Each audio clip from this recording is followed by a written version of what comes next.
Hello, this is Sarah. I'm not there because I'm going to Port Fairy and then driving straight back um, to go and sing at the Spiegel tent. So, poor me. This is my second attempt. I'm recording direct to YouTube. I haven't done this before, so it's very exciting. Anyway, so I have to keep this under 15 minutes. Our theme is Imagine Futures. And what I believe a conceptual plan is, not having found any useful reading, is that I need to tell you what my idea is, give you some background, some influences, and then to give you some idea of what and how we would do. I don't think it's very fair to give a lot of how, because I think that's probably what we'll be finding out a lot in this course. Okay, so my working title for this production is Plain Packaging. I have stolen this from the student sitting next to me, who was reading about predictions about advertising and how in the future she believed, or the author believed, that more and more things would be banned and legislated against. Now, for me, it's quite a good, metaphor, double meaning, because my idea is about monstrousness as the opposite to the perfect thing. So monstrousness, as I understand it, is categories of people that are made into monsters while others aren't. And I believe it doesn't take much to do that. I believe we are doing it constantly. So my interest is not so much in robots and people in scary costume and alien worlds, but it is more how we do it right now, and how this is actually a very old idea. We just create monsters all the time. So here's one little piece of reading that shows how monsters are who you make. This comes from Socrates. Of course, Socrates didn't write anything down. Plato did for him. And this comes from Phaedrus. And Socrates said, "Madness, provided it comes as a gift of heaven, is the channel by which we receive the greatest blessings.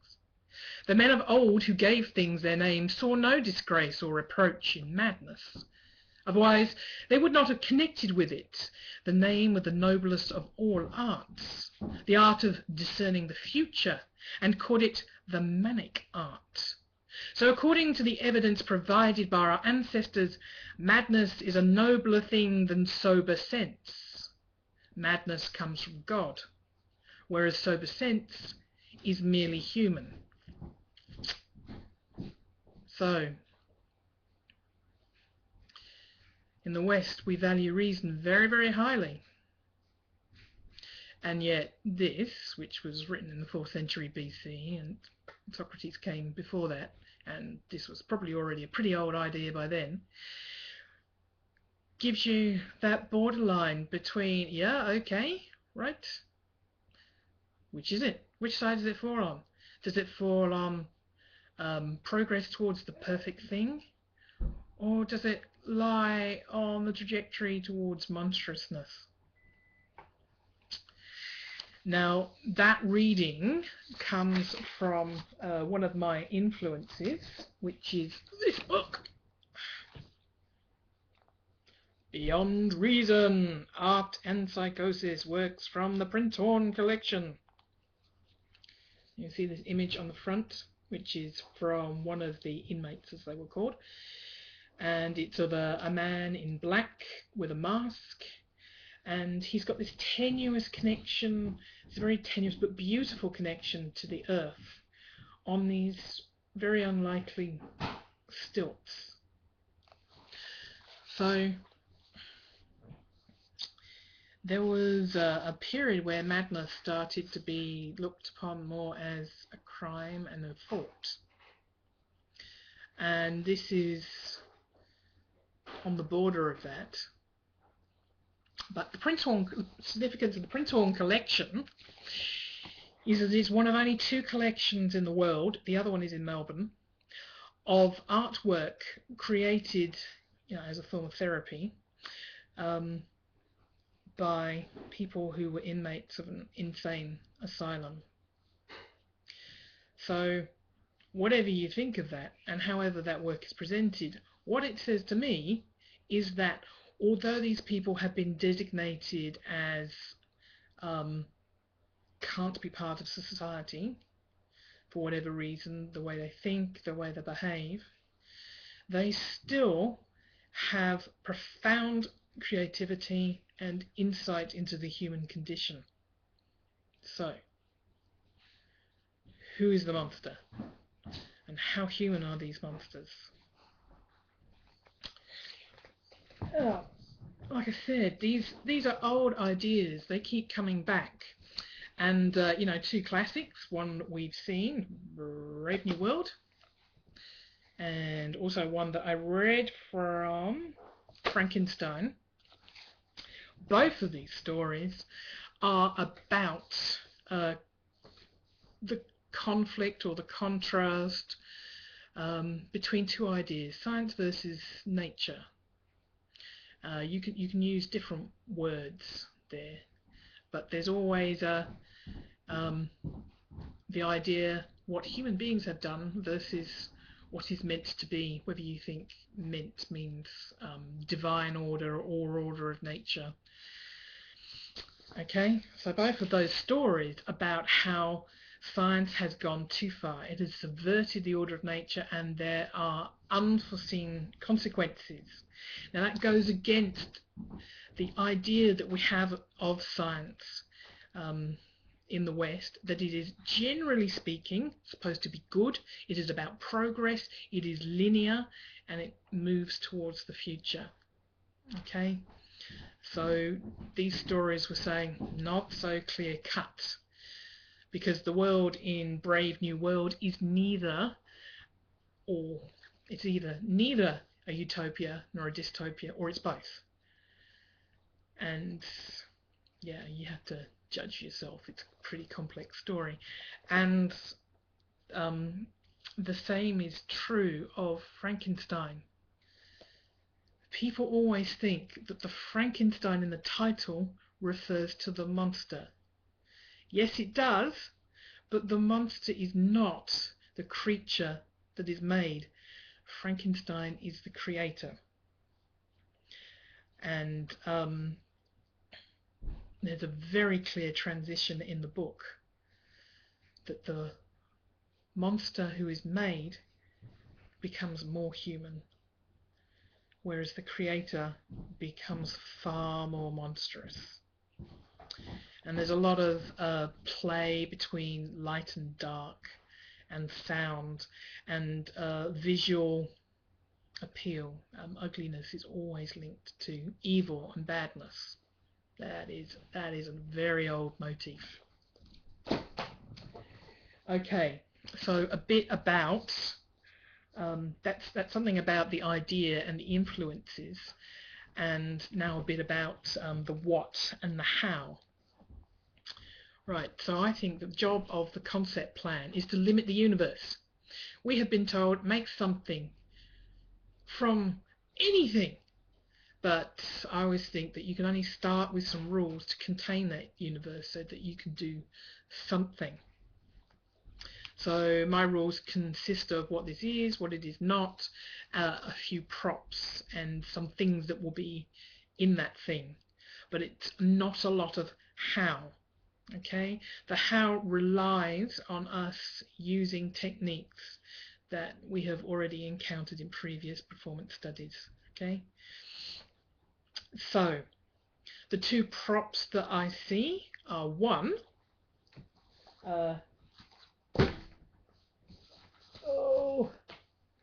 bizarrely, the luminous string. Now, why I like the luminous string is because it's silent, it connects, it divides, it's soft, it can be wrapped, it can be in high and low. I think it's a very flexible prop, okay? And that you discover a performance by playing with the prop. That's what I think. My other prop, and ladies, you'll have to excuse me because this is a bad example. My other prop is for each of us to have a pair of very excellent and sexy and noisy shoes. Anyway, like I said, bad example, but they are noisy. What I really liked from one of the performance pieces last week was the group who used ordinary objects to create rhythms and sounds. And that floor in that studio really lends itself to that. So that's one of the things that I'd like to explore. Silence, noise, rhythm, and harmony. So where will the rhythm and harmony also come from? Well, I'd like to use found text, and I'm suggesting that we would choose a poem which is, obliquely or directly about monstrousness, difference, being the outsider, or its opposite, the perfect thing. So the one I read was by Ted Hughes, who was married to Sylvia Plath. Sylvia Plath died in a very particular way, which caused a lot of controversy, and you might like to Google that to find out why that might link to monstrousness. And it came from this book. Whoa. Spirit, Poems of the Universal Wisdom and Beauty, edited by Alan Jacobs. So it's an historical chronology of poetry that he's decided represents something about the perfect thing. Although the Ted Hughes poem, which was The Perfect Forms, which is another reference to Plato and Socrates, was not talking about perfection at all. It was actually saying that it is our creation of the perfect thing through religious absolutes and eternal truths that creates monsters. Okay, so that's all part of my thesis. Okay, so poem is one, rhythm of shoes is another, the other one is voice, and I'm suggesting spirituals such as Amazing grace, how sweet the sound, swing low, sweet chariot, and so on. So these come from a collision of cultures, European, British-ish hymns, Christian hymns, and the rhythms of Africa, and they collide in the cotton and peanut fields of the southern United States in the slave trade. And, well, I mean, you all have some knowledge of the monstrousness and the humanity that involves, okay?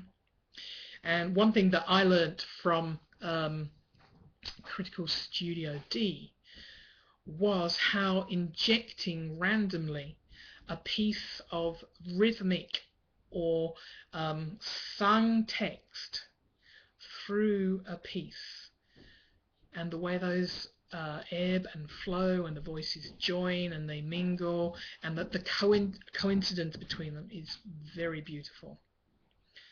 And yeah, I'd like to explore that further. All right, another element is the use of light and dark. So that's another very traditional way of looking at good and bad. And I'd like to explore sort of an evolution. So moving in darkness, but maybe introducing flashlights. I would also like to experiment with change of costume, moving maybe from black clothing to white clothing. I don't know how that would be done, but I think it might be interesting. And then the final element is, of course, movement. some kind of accumulation of movements through the techniques that we've used before, and through the playing with props, and then exploring repetition and evolution of that. If you change a detail, what happens? Because like I said, monsters come because of a change in perspective, because we change the categories, we change the boundaries. So what happens when you change the movement? And then the final element is some way of involving the audience. So the dance massive thing that I want to see is POV, point of view, or song, because they all break that fourth wall.